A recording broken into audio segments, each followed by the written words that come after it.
The Travel Transformation Podcast is proud to be partnered with Give the Goodness Global, an amazing global outreach project helping families in need all over Southeast Asia and beyond. Please check them out at Instagram.com/Give the Goodness Global today.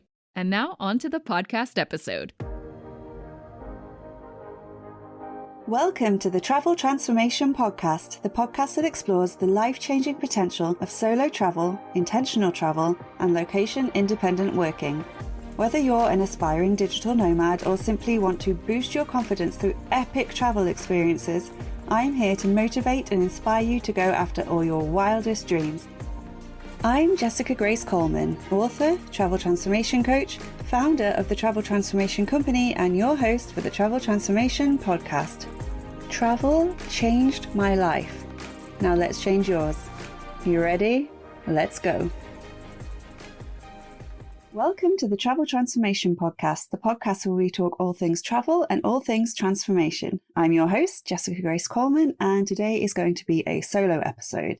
It's going to be a bit of a life update, and also I thought I'd take the opportunity to give you some tips and tell you what I do when I'm planning for a trip, because that is what I am doing at the moment. In just under 2 weeks, I will be heading to Spain in the Basque Country to stay in a co-living villa there run by Sun & Co. I went to it last year and it was amazing, and I can't wait to go again. They're actually doing it for 6 weeks this time, but I'm just going for the last 4. They literally just started it yesterday, I think, at the time of recording, and I just got some WhatsApp messages through on the WhatsApp group that we're in. And I'm not saying I'm known for being addicted to cheesecake or anything, but the host had gone to the local cafe where we used to go and had taken a picture of the amazing Basque Country cheesecake, the award-winning cheesecake from this little place, and had said, "This one's for you, Jess Coleman." So at least I'm known for something, even if it is being addicted to cheesecake. Anyway, so I'm going there. Then for a week, I'll be traveling around with my friend Deanna, who I met last time in Spain in the other Sun & Co house. And then I will be going to Switzerland for a month to Katsit. My friend Sunny is going to join me as well. After that, I haven't decided what I'm doing. I'll have 2 or 3 weeks, I think, left of my Schengen 90 days, which since Brexit, the UK is also part of. Like, UK citizens get 90 days, like a lot of the other people visiting Europe, which is annoying, but still pretty good. I might go to Austria, might go to France. Not sure yet. Gonna wing it, I think. At least leave it a little bit before I book it. But anyway, so that's my trip that I'm planning. My spring-summer Schengen adventure, and I have so many lists and things to do that I thought it would be a good thing to go through it in case you were planning a similar trip and need some pointers on some of the things you should be looking for organising, or just all the stuff that you need to be aware of when booking this kind of trip, or any trip really.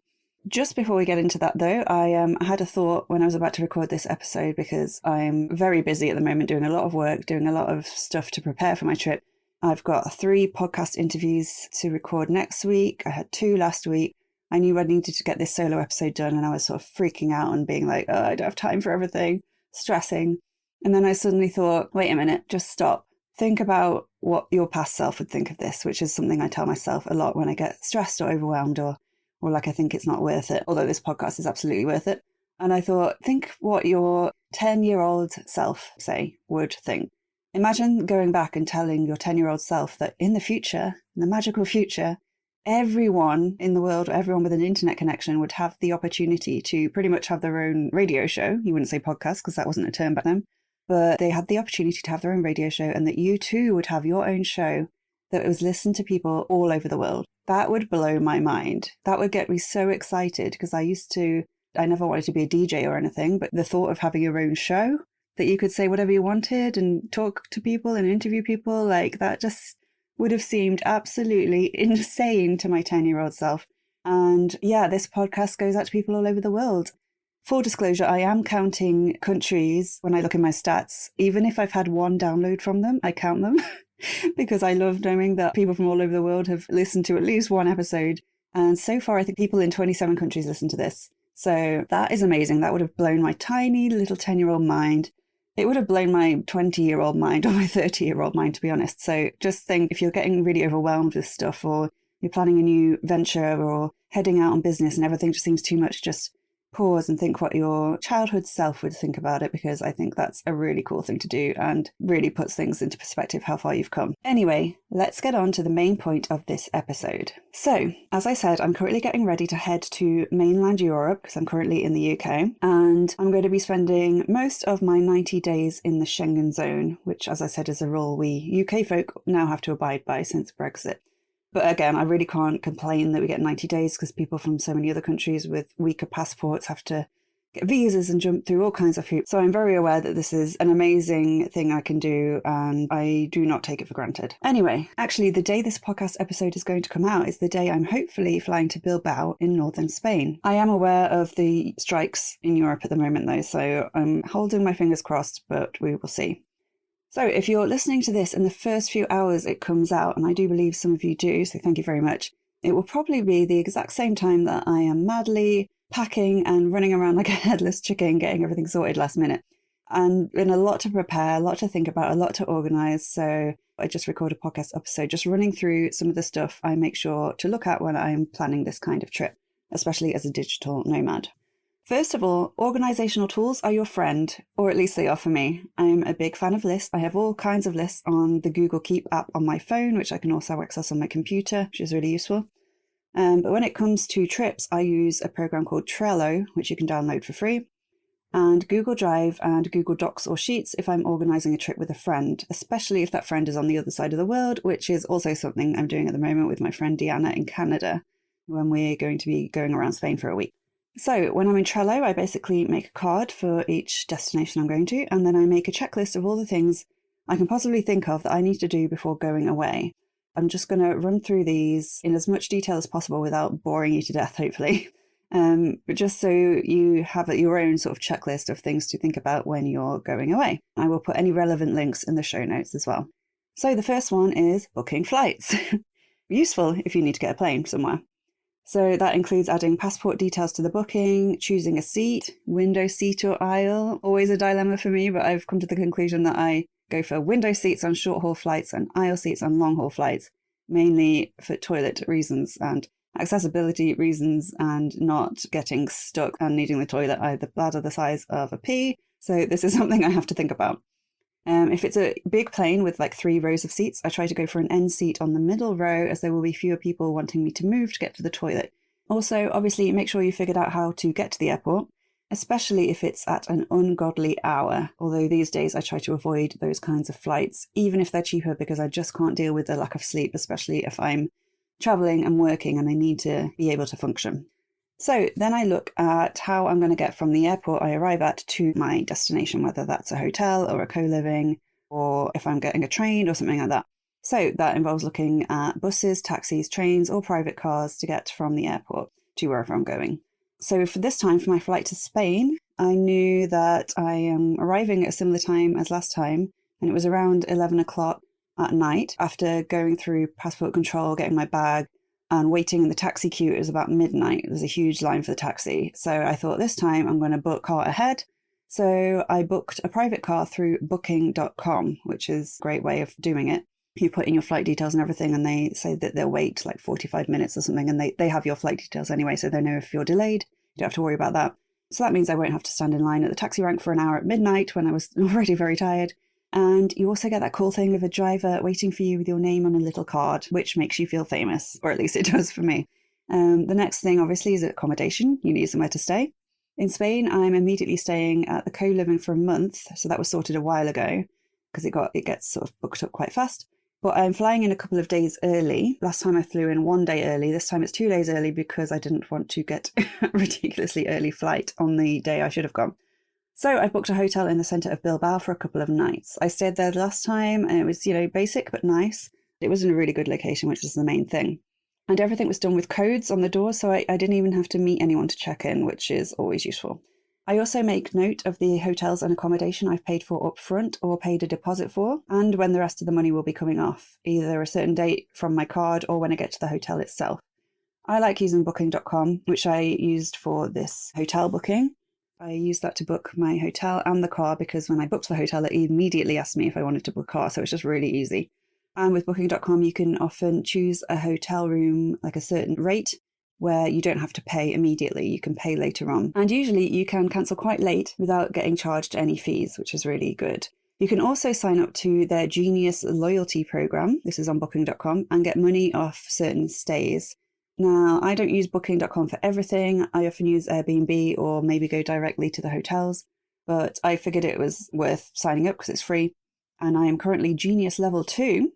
And the last time I booked somewhere that was included in the program, because not everywhere is, I saved £51.75, so it's worth doing. The next thing is getting or checking my travel insurance. Because I've been traveling a lot, I've started doing like annual insurance rather than per trip, because it works out cheaper. But for digital nomads, there's all kinds of things you can go for. You can go for backpackers insurance, which is sort of assuming you're on the road all the time. Annual multi-trip, which is the one I used last time, which is what it sounds like. You can go on multiple trips in the year, but check to see what the maximum trip allowance is, in terms of days, because it might only be 30 days and you might want to go for longer. And then you can get actual digital nomad insurance, which is actually a thing these days now that there are lots of digital nomads in the world. And Safetywing is a great one for this. Plus, I always make sure to get extra cover for all my devices, because if I'm traveling and working, I obviously have my phone with me, I have my MacBook, I have my iPad, I have all kinds of stuff that I also want to make sure is covered. So the next thing is to check visas and other entry requirements. I know that I can go for 90 days, so that's fine. But last time I went to Spain, I also had to fill in a health form, and I had to get my COVID pass on my phone to show them as I got in. I don't think I have to do that now. I will double check again. And obviously a lot of restrictions around COVID have been lifted, but it's always worth checking. And also check if there are any laws around masks and things like that, because Spain only recently stopped the mandatory mask laws for public transport. So that kind of thing is definitely worth knowing ahead of time. If you're going to be renting a car or doing any kind of driving in another country, check to see if you can use your existing driving license or if you need another type of permit or anything else that you need to sort out ahead of time. Also, make sure that you have enough medication or anything else you take regularly before you go away, especially if you're going for several months. So for me, I make sure I have enough contact lenses to take with me, including a spare pair in case anything happens, and enough solution. I've never not been able to get contact lens solution from the countries I've visited, but I haven't particularly gone to anywhere remote recently, so it's always worth looking into that. If you have bad eyesight like me, make sure you take your glasses as well, and maybe a spare pair in case anything happens or in case you lose them. I also have one with tinted with a blue light filter for laptop work and stuff like that. There are also companies online where you can order things like contact lenses using your own prescription, but I prefer to have it sorted before I go if I can. Obviously, if you're on the road 12 months a year, you'll need to find ways and websites and companies that will help you keep up with your medications or lenses or anything else you use on a regular basis while you're on the road. But more and more of these things are popping up, so it's always worth looking into before you go. Similarly, if you're going away for quite a while, make sure you're on top of any appointments or other important meetings before you go. So medical appointments, anything like that. If you have a car and you're going away for a few months and leaving your car behind, check your calendar to see if it will need taxing or if it will need its MOT while you're away. And make sure you sort it beforehand if you need to. Also, make sure you have the details you need with you if you need it taxed while you're away. Now, this isn't much of a problem if you're living with someone and they're in the house and they can open the reminder letter. But if you live alone and the letter gets delivered to your house and gets stuck there and you don't have your logbook details with you while you're traveling, you can end up getting behind with your tax. I learned this the hard way because the last time I was in Spain, I just totally forgot about this. It totally slipped my mind. And I totally forgot that the DVLA hadn't updated my address. That makes it sound like it's their fault. I totally forgotten that I hadn't updated my address and that the reminder letter wouldn't be going to anyone who could open it. And I didn't have my logbook with me.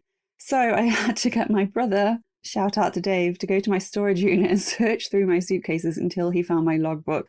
And then I was able to do it. But now I have photos of my important documents on my phone. So that was a lesson learned. Obviously, passport, always check you have your passport, that you know where it is and that it's in date and that you have enough pages left. I got a new one recently, so I know mine's okay, but a lot of places won't let you in if you have less than 6 months left on your passport or if you don't have enough free pages left. I know people who have been stranded in countries for far longer than they intended because they ran out of pages in their passport. It'd all been stamped already.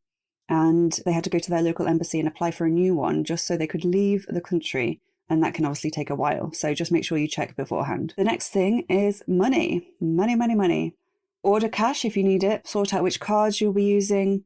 check you have money on there, and check they're in your Apple Wallet on your phone if you use that. Personally, I use Revolut, which is great, no fees. You can get a physical card and you can have it on your phone.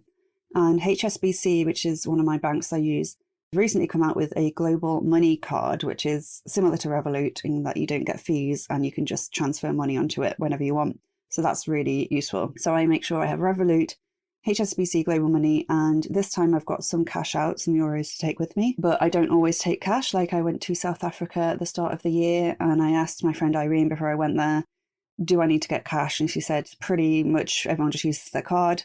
So I didn't get any, and I think I only had to ask for money twice while I was there to get some money for a fish and chip place, Cool Keys, a famous place that didn't accept card, and also some random guy at a market who was selling pomegranate gin, who also wasn't accepting card, but everywhere else took card, and I didn't have to get any rand out at all. So definitely check before you go if you can, if you actually need cash, because you might not. Some people just like having it because it's easy, you never know what might happen, cards might get stopped, that kind of thing. It's always a good idea too to check the tipping culture of the country you're visiting to see if you'll need cash for tips, because in South Africa it was customary to tip pretty much everywhere. But again, it could usually be done on card. We got Ubers everywhere instead of taxis, which you pay through the app. I just didn't really need to be carrying around tip money with me, but in other countries this might be handy, so that's worth looking into. Next is your phone. Check out your data limits and your options and see if you can even use your phone abroad without getting whacked with a load of charges. I'm with O2, which means in Europe, even after Brexit, thank you O2, I can still use the same data allowance as I have at home, and I don't get charged anymore for it unless I obviously go over it and have to top up, which I'd have to do at home anyway. So that anywhere in Europe, I'm pretty sure I can do that. For O2, outside of that, when I was in South Africa, you could sign up for their sort of travel package, which you only pay for if you use it on the day. So each day you use it, you get charged for it. In South Africa, it was £5 a day for me to use my data. So I just tried to use Wi-Fi wherever I could to save money, but it was good to know that I could use it when out and about if I needed to, and I wasn't going to get charged hundreds of pounds for it. The next thing I recommend you looking into is onward flights and accommodation. So after the co-living in Spain, I'll be trundling around the Basque Country with my friend Deanna for a week. And she's been great and she's booked our accommodation. I then booked my flight to Zurich. Like I said, I'm going to Switzerland after that to cat sit for a month, at which point I'll be meeting up with my friend Sunny. So I've been coordinating with Deanna on a shared Google Sheet and with Sunny over WhatsApp and Instagram. Just bear in mind that when you're entering a country, sometimes they might ask to see things like proof of funds, to know that you can support yourself while you're there, or maybe proof of an onward flight. In the Schengen zone, I think you're pretty good as long as you're within the 90 days. You can just go between countries in the Schengen zone and you don't need to stamp your passport every time. You don't have to go through that whole rigmarole. But they might want to see that you do actually have plans to leave the Schengen zone before your 90 days are up. So just keep that in mind. I think it depends who you get, to be honest, when you go through passport control. So the next thing is like obvious travel stuff, like do I have the right plug adapters? And if I have them, can I find them? My ones for Spain, for instance, are somewhere in my storage unit. So that will be fun, trying to find 2 European plug adapters in a giant storage unit. Anyway, then ask, is my suitcase the right size? Is it still intact and usable after my last trip? And does my backpack or whatever you're using for hand luggage come under the size and weight requirements for carry-on? Now, this isn't such a big deal if you're on a long-haul flight with a big airline because you usually get a much bigger allowance. But I'm flying to Spain on Easyjet and I need to make sure my bag can fit under the seat in front of me so I can get to it easily and so I won't get overcharged. So I'm using my smaller backpack rather than my bigger one. The next thing is language. If you're going to somewhere where you don't speak the language, I always recommend learning at least a few phrases before you go. Hello, goodbye, thank you, please. And maybe some useful questions like, where is the train station? Or a table for one, please. Good for solo travellers. Or I'd like to order a lemon beer and a slice of that delicious looking cheesecake. You can tell these are coming from my own experiences in the Basque Country. Obviously, there are so many ways you can do this. I find Duolingo quite fun because they kind of gamify the whole process. But as that's kind of trying to teach you the grammar and sentence structure and all that stuff as if you're actually learning the whole language, you do end up learning really weird sentences and phrases that might not help you out right now. It is really funny though, and me and my friends who are on Duolingo always send each other screenshots of some of the really ridiculous sentences it's made us learn. But for now, maybe just use a phrasebook or Google the sentences you want to learn. I'd also recommend having Google Translate and Google Lens easily accessible on your phone. These can be lifesavers when you're out and about. I'd also recommend filling your phone up with other useful apps or add shortcuts on your home screen to useful websites so you can get to them easily. Like I said, I use Google Translate and Google Lens all the time. Google Maps and Street View is always handy. I make sure I have Uber or whatever is the local equivalent. I used FreeNow when I was in Europe. I make sure I have easy access to my banking app and my Revolut app so I can keep track of my foreign currency and spending. I have apps for the Trainline, Booking.com, Airbnb, Hotels.com, Easyjet or Virgin Atlantic or whatever airline I'm flying with. Splitwise to help you keep track of expenses, especially if you're living with a group of strangers in a co-living and sharing meals and all that kind of stuff. Since the start of the pandemic, many people have been reconsidering the ways in which they have fun. After a horribly isolating couple of years, we're now craving connection, community, and real deep conversation. We don't want to do the same old stuff every time we meet up with friends. We want something new, something different, something more. Enter the Flip the Script Party Packs. These digital party packs will help you flip the script on your usual parties and flip the script on your lives. Yes, this is self-development, but not as you know it. When you buy a Flip the Script party pack, you'll get taken to a super secret page on our online portal where you'll be guided through your very own Flip the Script party with videos, fun worksheets, and printables to help you throw the best Flip the Script party ever. There's a party pack for everyone and every situation. Mindset makeover, business bestie, life goals and legacy, birthday boost, hen do hootenanny, and team building takeover. All designed to help you have a great time in a fun, collaborative setting. They're also perfect for when you're meeting people on the road and you want to get to know your new travel buddies. Small talk's dead. It's time to get deep with a Flip the Script party. Just head to traveltransformationcoach.com/party to purchase, or get all 6 party packs free when you sign up to the Flip the Script Digital Nomad Academy at traveltransformationcoach.com/academy. And now let's get back to the Travel Transformation Podcast. The HappyCow app is good if you're a vegetarian or vegan looking to eat out. The Schengen app helps you keep track of your Schengen days throughout the year, because I get easily confused. And I also have digital nomad apps like Nomadago and Overlap to keep track of what my friends are doing and where in the world they are. Literally, there are just apps for everything these days, so do some research before you go and check which ones would be useful for you to get. I know I ran through those really quickly, but I'll put them all in the show notes if you want to take a look. The next section is co-livings. So if you're staying in a co-living house, which I highly recommend, check to see if there's anything you need to do beforehand. There might be a house WhatsApp group that you can join and introduce yourself. And there also might be some other organizational tool or app you can look at. So for the pop-up I'm going to, there's a shared Google Sheet, which is a spreadsheet where we can introduce ourselves, plan social and professional events, and ask any questions we have. When I stayed in the Sun & Co main house in Javier, they had their own app, which had a similar purpose. Also, if you've not been there before, do a bit of research, stalk their Instagram. Just get a feel for the place and the type of people who'll be staying there. It will make it seem a lot less overwhelming and daunting if you've never done this kind of thing before. Then there's not necessarily travel-related stuff, but just things I want to make sure I do before I go, so I put those on my list too. Things like getting my hair cut, dyeing my hair, painting my nails, going and getting a new nose stud at the piercing place, which is on my list I need to do tomorrow. Or checking to see if I need any new clothes or accessories like a sun hat or new walking boots. And talking of climate-appropriate gear, I always take sun cream wherever I go, because I always get burnt. Sunglasses, comfy shoes, baseball cap, and then a big beach hat. Clothes for all climates, a waterproof coat or a pack-a-mac, umbrella, gloves, scarf, you never know, and now you know why I can't pack light.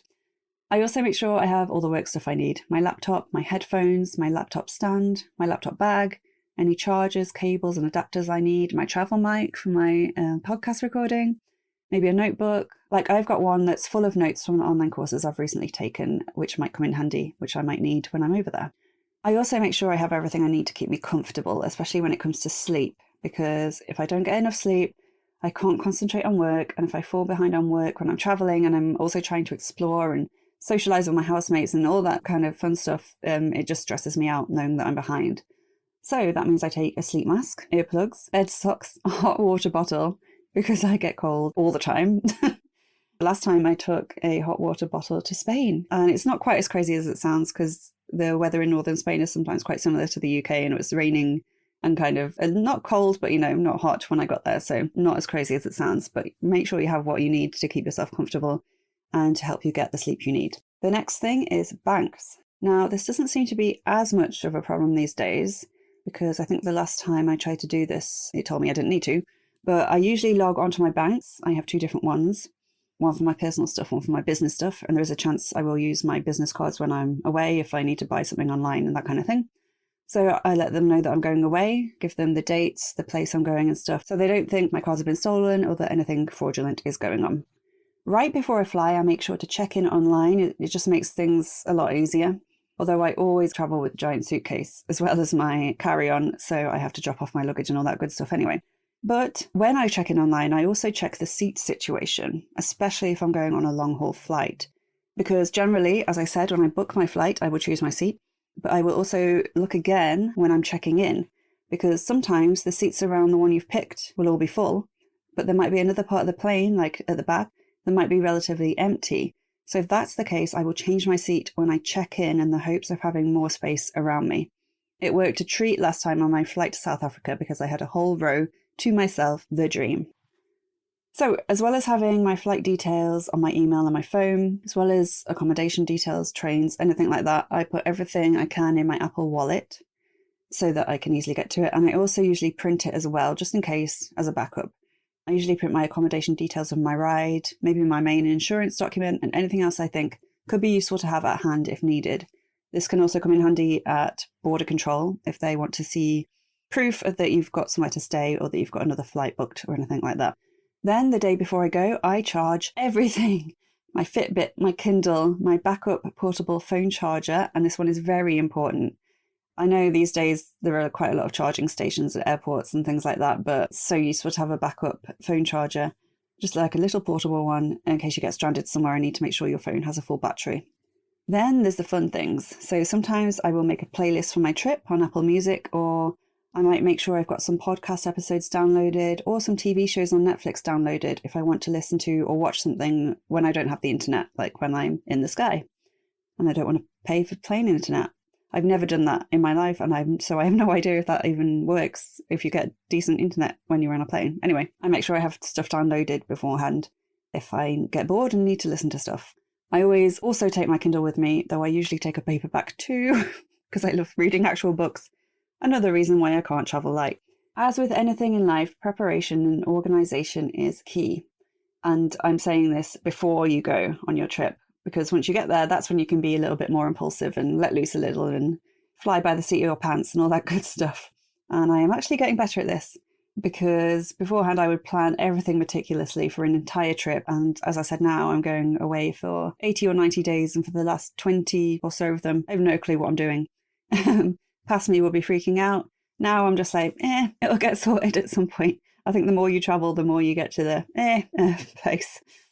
And besides, these days I like to leave a bit of wiggle room in case plans change, in case I meet someone in a co-living who wants a travel buddy, who wants to go traveling somewhere else. And I'm like, oh, that sounds cool. I don't want to have booked every single second of my time up because I want to have room to different things like that. Basically, I want to leave space in my calendar in case anything comes up last minute or in case I meet someone and want to travel with them for a bit. So yeah, we'll see where I end up, and I'll obviously keep you updated and let you know on the podcast where I end up going after Switzerland. So if you're planning on going away for a significant amount of time and have never done it before, or if you'd love to do it one day but have questions about certain things, just let me know because I'm here to help. If it's a question and answer that I think will help a lot of people, I'll answer it on an upcoming podcast episode. Otherwise, I will just reply to you and let you know. So you can email your questions to info@traveltransformationcoach.com, or you can DM me on Instagram at traveltransformationcoach. I hope this episode helped. Hopefully it didn't just paint me as a crazy person who has millions of lists and no idea what I'm doing. But I think being organised when you start can stop the overwhelm. It can stop you feeling so daunted. And I know when I feel organised and I've got everything checked off on my little Trello checklist, I feel a lot better and ready for my trip and excited for my trip. So yeah, I'm getting excited. Okay, that's it for this episode. I hope it helped you in some way. And until next time, I'll catch you on the flip side. Bye. Thank you for listening to this episode of the Travel Transformation Podcast with me, Jessica Grace Coleman. If you enjoyed this episode, please rate and review and spread the word if you have friends or family who also want to transform through travel. For a chance of winning one of my books in ebook form, please review this podcast on Apple Podcasts and send a screenshot or just your name to info@traveltransformationcoach.com or at traveltransformationcoach on Instagram. I'll be picking a new winner each month, and you can choose between any of my non-fiction titles, including Write Your Life, Write Your Year, and Intentional Travel Transformation. You can find out more about me at traveltransformationcoach.com, where you can also get your free travel transformation guide. And until next time, I'll catch you on the flip side. Bye!